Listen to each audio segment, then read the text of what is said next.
The first and most important topic to discuss regarding a diet plan is calorie intake. Almost everything we eat or drink contains some amount of calories, and the total amount of calories we consume throughout the day compared with the total amount of energy we expend determines how our body weight changes over time. To gain weight, we need to eat more calories than we expend. To maintain body weight, we need to eat roughly the same number of calories than we expend. And to lose weight, fewer calories than we expend on average over time. While there are two sides to this equation, we are only going to be focusing on the diet in this video. There will be a link in the description for another video discussing the effects of exercise on energy expenditure if you are interested. The first step in creating a diet plan is to consider our energy balance target. In other words, are we trying to gain, maintain, or lose body weight? Gaining body weight is going to allow us to maximize our rate of muscle growth, but it also comes at the expense of gaining body fat too. Maintaining body weight will also allow us to gain muscle mass if our training is sufficient and we are not at a very low level of body fat. We wouldn't expect any drastic changes in body fat, although a small reduction in body fat over time would be expected if we are gaining any amount of muscle mass. And losing body weight can still permit some muscle growth, but it depends on the individual context. In most cases, we are only expecting a maintenance of muscle mass. However, we will also experience a substantial decrease in body fat, assuming we are maintaining our muscle mass. Once we have established whether we want to gain, lose, or maintain body weight, the next consideration is at what rate. In terms of weight gain, a faster rate of gain generally results in a slightly faster rate of muscle growth, but also results in much greater fat gain.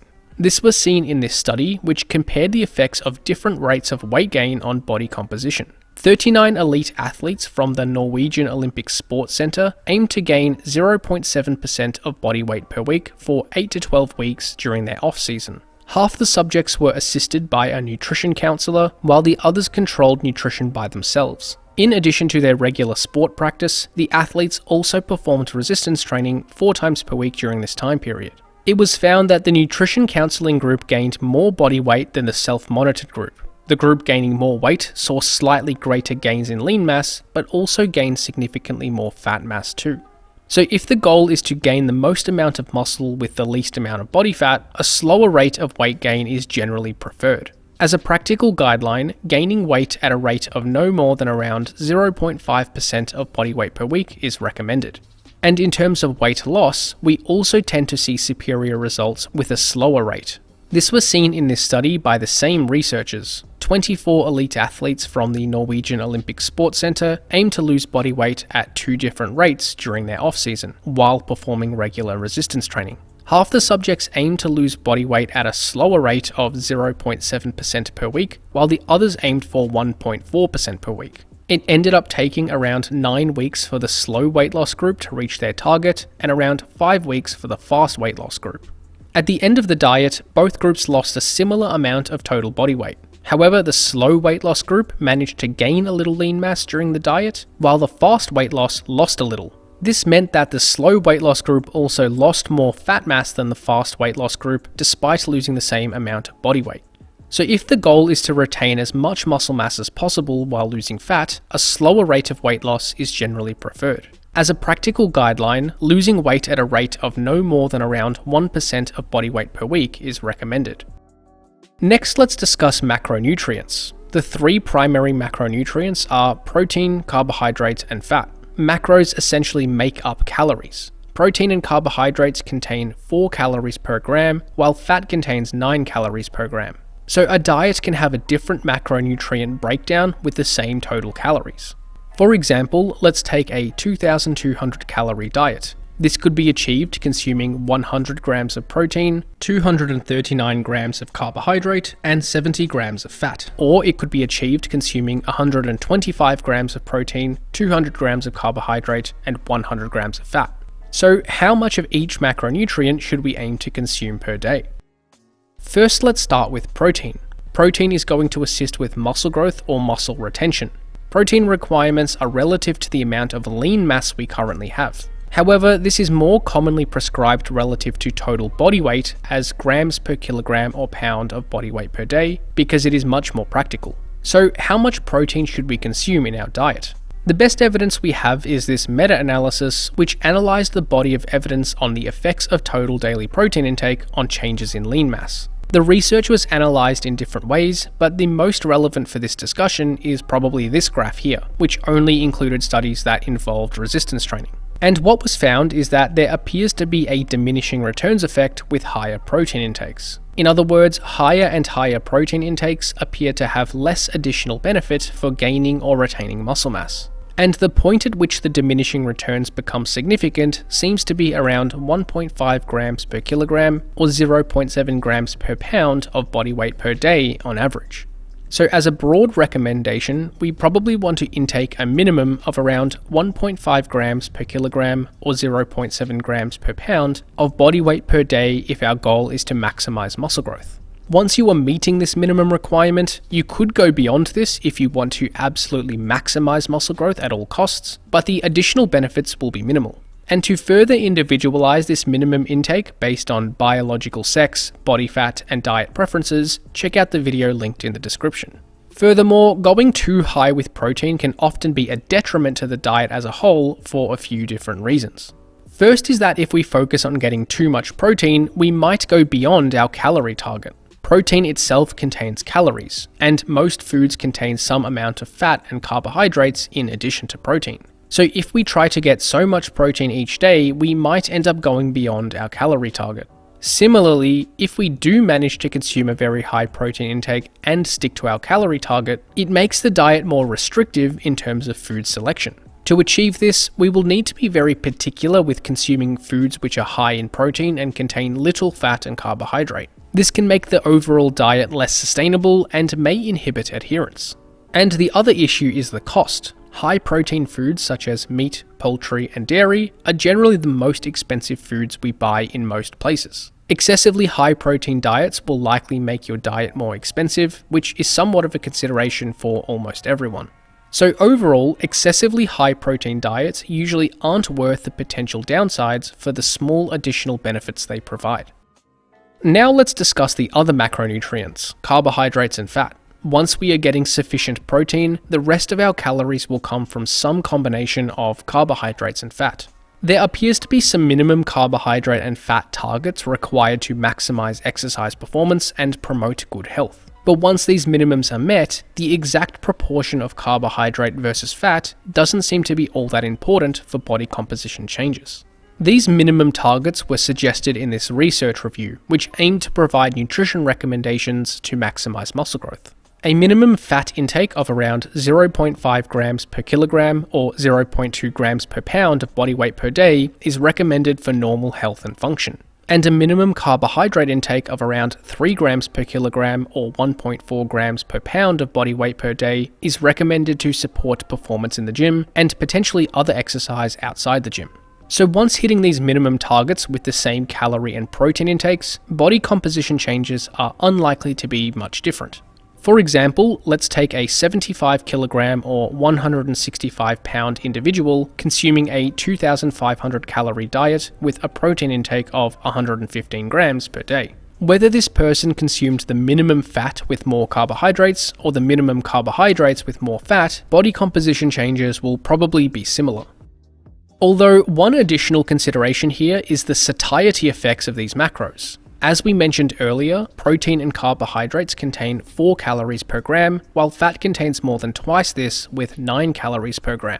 This affects the calorie density of foods with different macronutrient profiles. And in general, we find that foods with a higher calorie density are generally less satiating compared with less calorie dense foods. This was seen in this classic study which assessed the satiety effects of different foods. Subjects consumed a 240 calorie serving of a range of different foods after an overnight fast. They then rated their perceived satiety of the foods over the next 2 hours using white bread as a reference point. And as we can see, foods such as boiled potatoes, lean proteins, oatmeal and fruit were the most satiating, and foods such as fatty pastries and sweets were least satiating. With this data, some trends were found. Foods higher in fat were generally less satiating, while foods higher in protein, fiber, and water were generally more satiating. And the amount of carbohydrate and starch in a food was neutral to positively associated with satiety. What this means is that the proportion of carbohydrate versus fat we consume in our diet may influence our overall hunger and satiety. A higher fat diet will likely be less satiating than a higher carbohydrate diet, even with the same calorie intake. So if you find that you struggle with hunger during a diet, especially during a calorie deficit, it might be beneficial to adopt a slightly lower fat and higher carbohydrate diet. Whereas if you struggle to eat enough calories, especially during a surplus, it might be beneficial to adopt a slightly higher fat diet. So how do we actually implement these calorie and macro targets in practice? Well, one way to do this with accuracy is to track our food each day using some sort of app or calculator. Food tracking can also help us understand how many calories our typical diet is and the calorie and macronutrient content of different foods. However, this is also usually quite a big inconvenience for many people and often interferes with other aspects of life. So in most cases, this isn't a very sustainable long-term diet behavior. So should we track our food or not? Well, I think that it is beneficial for almost anyone who is interested in manipulating their body composition to track their food at some point in their life. However, for most people, this isn't something they should do long-term. Here are a few guidelines for when to implement food tracking. For those who have never tracked their food, it is recommended to track multiple days of food intake at some point. This doesn't need to be multiple days consecutively for multiple weeks and months, but tracking when it is convenient can be beneficial to understand the whole calorie and macro concept. Once you have a decent understanding of calories and macros, tracking some days or even just specific meals every so often can be helpful. This is to ensure you are actually eating what you think you are eating and to make any small adjustments if necessary. And for those who have a good understanding of calories and macros, food tracking probably isn't necessary at all. Maybe you can track your diet or track some meals every now and again just to see what you are consuming, but it doesn't need to be a regular practice. Although in some specific cases where you were trying to get extremely lean, such as for a physique contest or some other event, food tracking might also be a useful strategy to help you stay on track. So if we aren't tracking our food all the time, how do we know what we are eating? Well, there are a few diet strategies we can use to help us meet our approximate calorie and macro targets. And as we have discussed, we don't need to be super precise with hitting our calorie and macro targets to achieve our goals. Let's now discuss some strategies to help achieve this. The first strategy to discuss is our meal timing and frequency. In other words, how many meals per day we consume and when we consume them. If total daily calories and macronutrients are equated, meal timing and frequency has very little influence on body composition changes. However, having a set structure in place can help us adhere to the diet from a practical perspective. Going higher or lower on the meal frequency scale has benefits and downsides.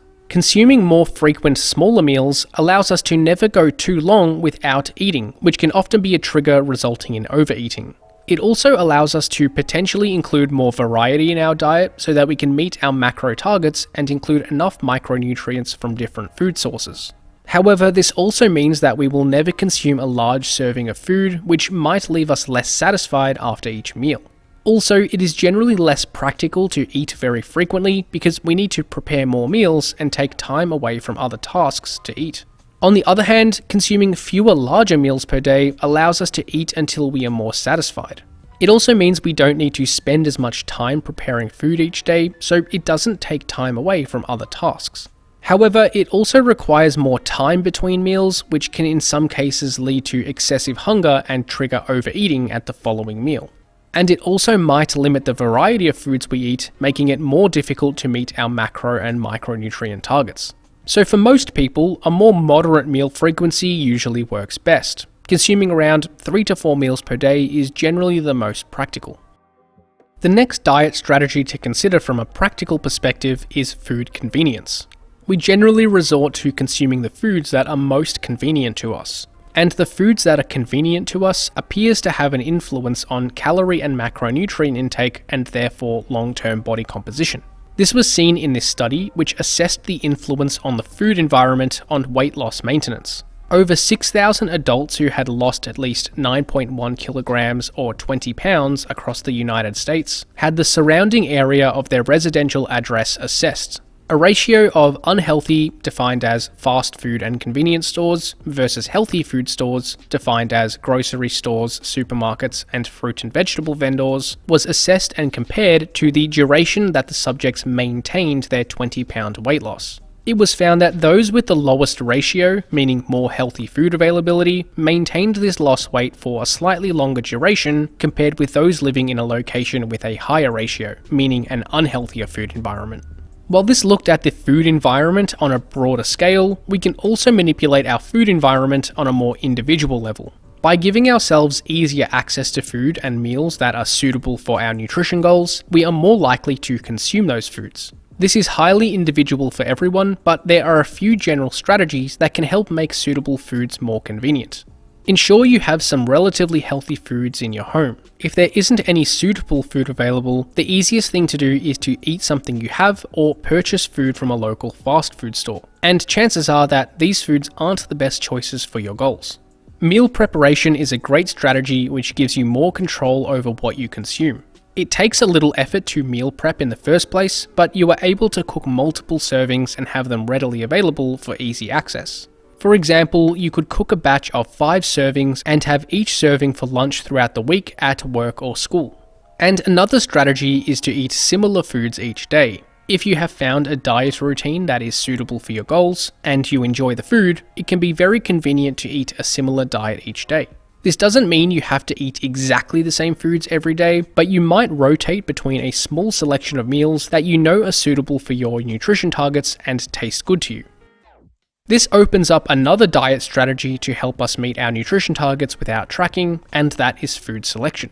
The food we decide to consume at each meal will influence our total calorie intake, macronutrient intake, and satisfaction of each meal. There aren't any specific foods which are inherently best or worst, and much of this comes down to personal preference. But here are some useful tips which can help us make appropriate food choices. Try to include a decent serving of protein with each meal. This could be either protein contained in the meal itself, or you could have a protein supplement alongside it. This will help us achieve our minimum protein targets for the day.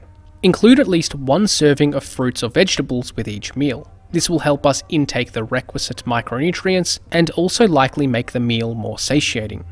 And for those trying to restrict calories, try to preference foods with a lower calorie density, meaning those with less calories per unit of weight. This will help us intake more food with fewer calories, likely leaving us more satiated and less likely to overeat at subsequent meals. And the last strategy to discuss is mindful eating. This refers to paying attention to your biological hunger and satiety signals and using them to regulate your diet to some extent. In other words, eating more at times when you are hungry and eating less if you are not so hungry. This can be used at individual meals or more broadly to the diet as a whole. At an individual meal, you might regulate your calorie intake by eating until you are satiated but not overly full. And from a whole day perspective, you might try to regulate your diet to feel slightly hungry or slightly full at the end of the day based on your energy balance target. Mindful eating is especially useful at times when you are unable to stick with your regular diet structure. If you are away for a weekend or you are eating out for a social occasion, mindful eating can help you stay on track with your diet without being too rigid or restrictive. So with all this being said, how do we know if we are actually on track with our diet? Well, regardless of what strategies we implement, body weight changes over time are going to tell us if we are truly in the energy balance state we are aiming for. If we are in a deficit, we will see decreases in body weight over time. If we are in a surplus, we will see body weight increases over time, and no clear changes in body weight during maintenance. It should be noted that we are looking at long-term trends over weeks and months rather than short-term changes. This is because it is normal for body weight to fluctuate by plus or minus around 1 to 2% from day to day based on water and glycogen changes. So based on how our body weight is changing over time, we can make adjustments to our diet to ensure we are heading in the right direction. Taking all this information, let's now establish some practical recommendations. To create a diet plan, we first need to establish what energy balance state we aim to be in, a surplus, maintenance, or a deficit. We should also consider macronutrient targets to maximize muscle growth or retention. A minimum protein intake of around 1.5 grams per kilogram or 0.7 grams per pound of body weight per day is recommended to maximize muscle growth or retention. A minimum carbohydrate intake of around 3 grams per kilogram or 1.4 grams per pound of body weight per day is recommended to fuel exercise. And a minimum fat intake of around 0.5 grams per kilogram or 0.2 grams per pound of body weight per day is recommended for normal health and function. After meeting these minimum targets, the exact macronutrient composition of the diet is less important.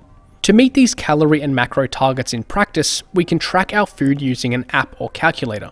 This can allow us to establish an understanding of the nutrient profiles of different foods, our habitual diet as a whole, and to make adjustments to meet our targets.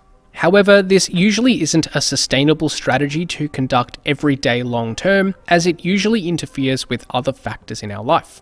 So instead of relying on food tracking every day for the rest of your life, there are some diet strategies that we can use to help us meet our targets. Manipulating our meal timing and frequency, making appropriate food choices convenient to eat, focusing on food quality, and using mindful eating can all help us eat in a way that is conducive with our nutrition goals. And regardless of what strategies you use to meet these targets, it is important to also track your body weight regularly over time. Using body weight trends over time will tell you if you are truly in the energy balance state you are aiming for. If so, your diet strategy is working well, and if not, you can make adjustments to meet your goals. Thanks for watching, and hopefully you got something out of this video. Check out flowhighperformance.com for online coaching, training templates, ebooks, and more.